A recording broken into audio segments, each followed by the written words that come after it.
Good morning, everybody. Okay, I brought my clock so I didn't run over time, and I just dropped it. That's a good start. How many restaurant people are here? How many of you closed last night? My apologies. All right, let's see if I got this figured out. The future is now, as far as food service and restaurants are concerned, some interesting statistics. In 2015, sales at restaurants and bars overtook spending at grocery stores last year. So more people are dining out than they are eating at home. Millennials, a very key element with regard to the future of food in America. Millennials, 25 to 34-year-olds, are setting the food trends. To give you an example, most of them prefer to dine out. They like to dine in groups. Unlike a baby boomer like myself, they like it small. They want it fun. They want to be social. A lot of the restaurant models and layouts, floor plans, are introducing larger tables so that more people can seat at the table versus old school, we wanted our own little private booth for our 2 or 3 or 4 people. Dining out is an emotional experience and it's social. There's a term I learned a long time ago, especially engaging guests tableside, and it has to do with you come in being hungry. If I don't attend you properly, efficiently, or tactfully, you'll talk into the microphone, and you go from hungry to being hangry. And I've seen that happen repeatedly. There you go. How big is the, Oregon. Some statistics about Oregon. There's almost 10,000 operating restaurants in Oregon right now. Oregon's restaurant business, $6.9 billion a year in sales. We account for 10% of the workforce in Oregon. So we are very impactful with regard to the economy.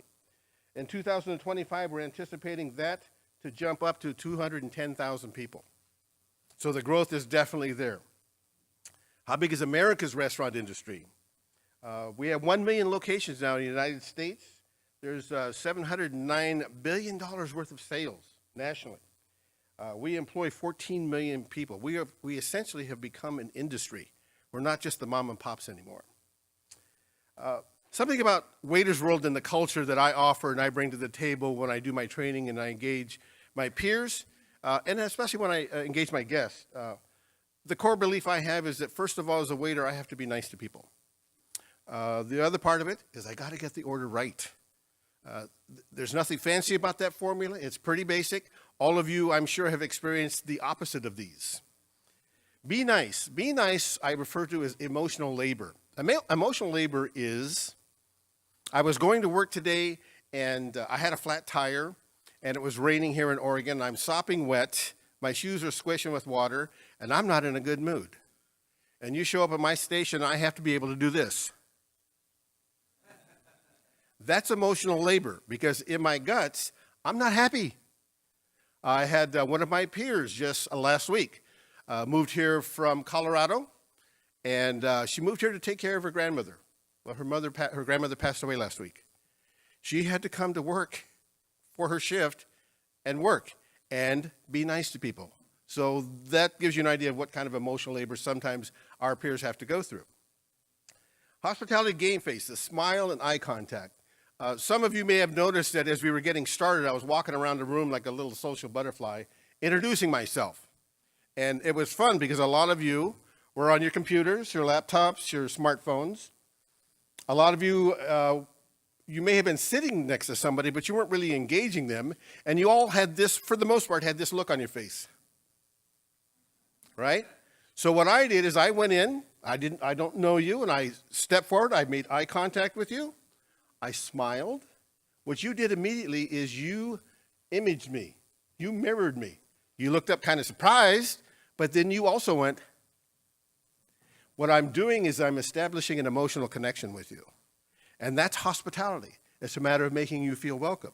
Now, in that process, I wanted to show the impact of just the face value when I'm delivering service.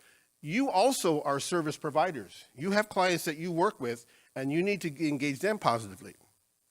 So I found this waiter, and I looked at his face when he approached the table, and I looked at that face, and can you feel the warmth? Can you feel the hospitality? Do you see that look of that invitation to talk to me, engage with me? So I sent him back, and he came back this way. Now, what's very interesting about what I just did is the first picture is you were all dead silent. The second picture, what did you do? In fact, when you engage your clients, your customers, you've got to have that happy face, even if your feet are squishy from water because it's raining. And that is a task. It's a skill that you have to teach people. People don't naturally do this. We are typically very defensive. We like to have that enclosure, and we'll let people in as we wish. Get the order right. My job is to listen attentively to you. I learned from a friend of mine a long time ago. The line was, you need to listen, rather than listening to people to reply, listen to people to understand. Often when people are talking to us, we're thinking in our head a reply rather than clearing that out. Listen to what they say. Pay attention. What they say often is nonverbal. Pay attention to all those cues and prompts, and then you come up with the appropriate answer. So in that regard, I ordered 1 pepperoni pizza. All right? So I've got to get the order right. So one of the basic skills of my business is repeat the order back. Write it down. There is no excuse. How many of you gone out to eat and the waiter doesn't write anything down? Amazing, right? How many of you had that happen and it got screwed up? Amazing, wasn't it? All right. I'm old school, plus at 68, I have to write it down. I've got a short-term memory that's no good. Write the order down. The challenge is combining the two for impact. So Sarah has volunteered to help me with this. Sarah, if you'll come up. Sarah, Eric was right. She has a stunning smile, right? I'm going to have you stand on this side here. She's so nervous. She doesn't know what I'm going to be doing. In my business, what you have to do is you have to be able to carry plates. So the strategy is, Sarah's not worked as a waiter. So all I want you to do is carry the plates like this. You've already got this part. The hard part is keeping it there. Okay, so I'll have you start here. Yes? Now notice, go ahead. Okay. Yeah, you've got 2 more to go. Okay. Oh, okay. Okay. And, Okay. yeah, Okay. you good? Okay. All right, now, Okay. if you, we'll pretend this is a table, if you present those, Okay. you're serving them to the table now, and Okay. face you out, just stand right down here like you're serving, and this is the burger, And yes? the fries. The fries, And and the dessert. dessert, all right. Good, good, yes. All right. When you train people, you have to elevate the experience. So you cannot get the gravy into the vegetables. It has to hold steady. The important part is Sarah's going, oh my God, is when you do this, can you keep that there? Because if I come to the table going, what do? You start rearing back like that. There, I'm going to have you try that. Now you're going to pick up your own now. Good? Yeah, easy, nice. And, yes, more. And, yes! Oh, this is good. Let's turn it down. Will you hate that? Yeah. Thank you, that's it. That's it. So the skills that we have to do tableside, combined with the emotional labor, is very, very, very challenging for the server, and it has to be done right for the benefit of the guest. The guests have certain expectations as far as value is concerned. Hospitality defined by service finesse. Even if you're working for IHOP, you want to deliver a certain level of finesse. It has to complement the food. The real story is in the details. Here I presented lemons. We care. Have you ever got your lemons this way? Not so much. And that you have to train people for. People just don't know this. They have to be trained for that. But there is a message in the subtleties. I was doing a workshop down in Scottsdale, Arizona last month, and I learned this from another waiter, a younger waiter. Always learning. That's what I love about this business. And he said, when you reach, how many times the server's reaching for your plate and you're not done yet or you're not ready and it's, come on, you got the plate left there?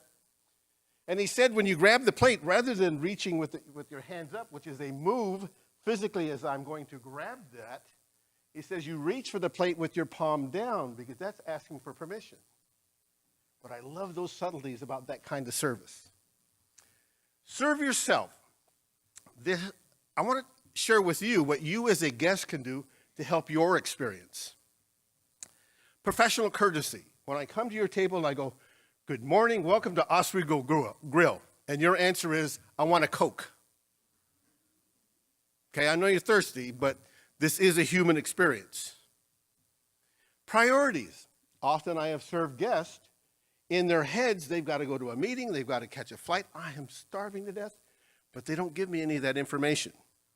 So in the usual process and timing of presenting the entrees and the courses, we get to the end of the meal and suddenly, I've got to get out of here, I've got to catch a plane. Well, let your server know that so they can help you expedite the time of your meal. If you have particular dietary needs, let us know. We'll be more than happy to do it for you. Now, if you come to Oswego Grill, am I going to run down to McDonald's for your drive-through number 4? No. Sorry, ain't happening. Be reasonable with your request. Use common sense. If you are a vegetarian, don't go to a steakhouse. So part of that is set yourself up for success, for a good experience.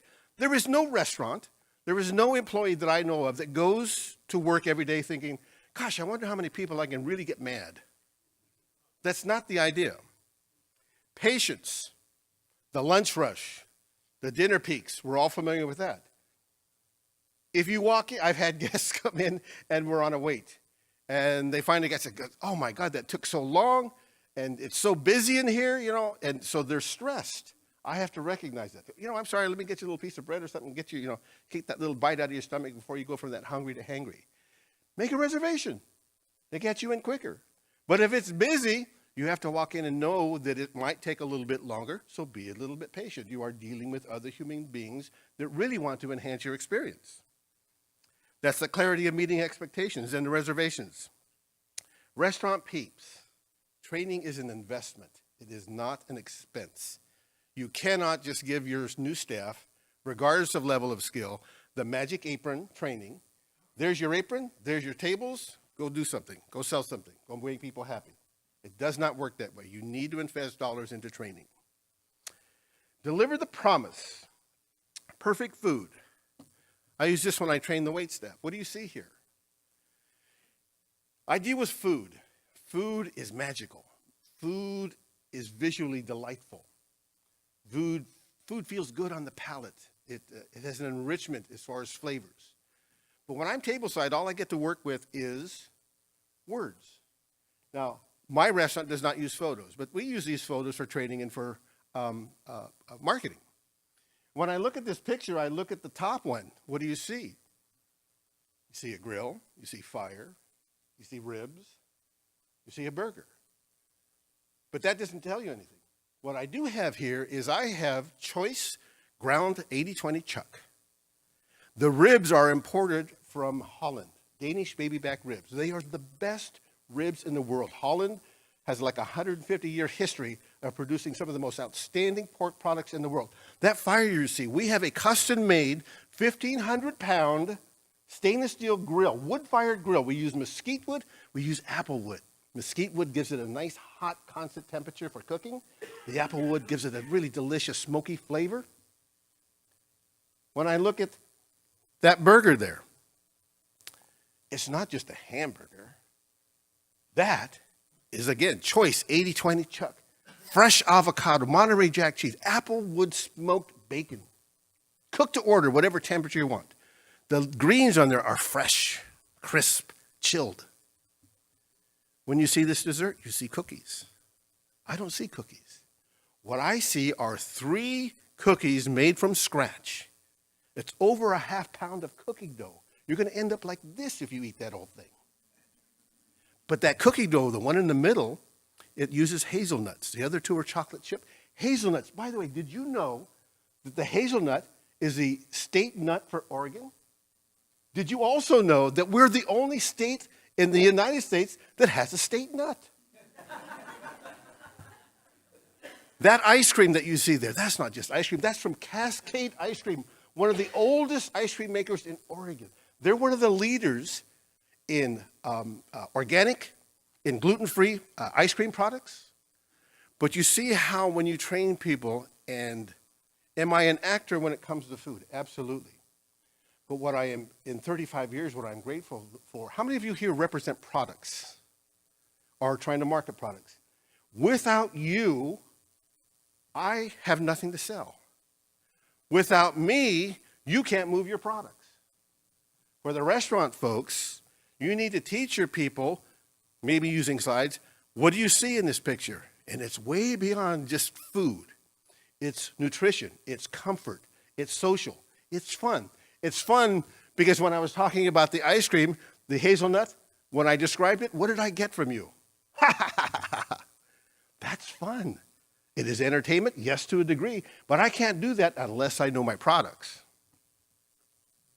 Genuine hospitality delivered with urgency. This is my crew. They do it. When I respond to your needs, I'm doing, yes, yep, I'm ready. I'm out the door. I'm ready to make it happen for you. Not, oh yeah, oh well, stoop shoulders, rolling eyes. This is where I work. This is where, Eric, let me do my plug. Oswego Grill, the top left is where I work in Lake Oswego. We have in Wilsonville our newest concept, Copper River out in Hillsboro. This is my posse. Let's see, we got Ruben, Joaquin, Isai, and Isaiah. I love to serve these guys. They love to come to the restaurant and have me wait on. But my policy with them is you can have anything you want, please, thank you, and manners, table manners, and I will teach you how to do that. This is my dad. A migrant farm worker, pardon me. And if you look at his hands, he harvested crops, and he raised 5 boys by himself. Pardon me, I'm so sorry. And here I am, a waiter, and he was never really excited about me being a waiter. But I know he sees me now, and he sees me here. Oh God, I'm so sorry. So I honor him today by Eric inviting me to be here.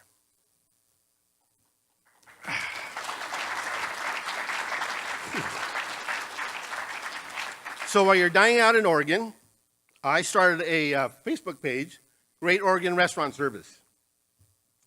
So if you have a good event, I want you to take a picture of you and your waiter and tell the whole world about that fantastic person. Make it fun, make it easy, make some money. That's my mission statement for Waiters World. I'm on Facebook. I'm on, what's that other thing? Twitter. You can tell I don't use it that much. The Facebook thing, I'm all over it. So thank all of you very, very much. You're going to have a whole list of really interesting, powerful speakers today. We look forward to learning from all of them. Thank you.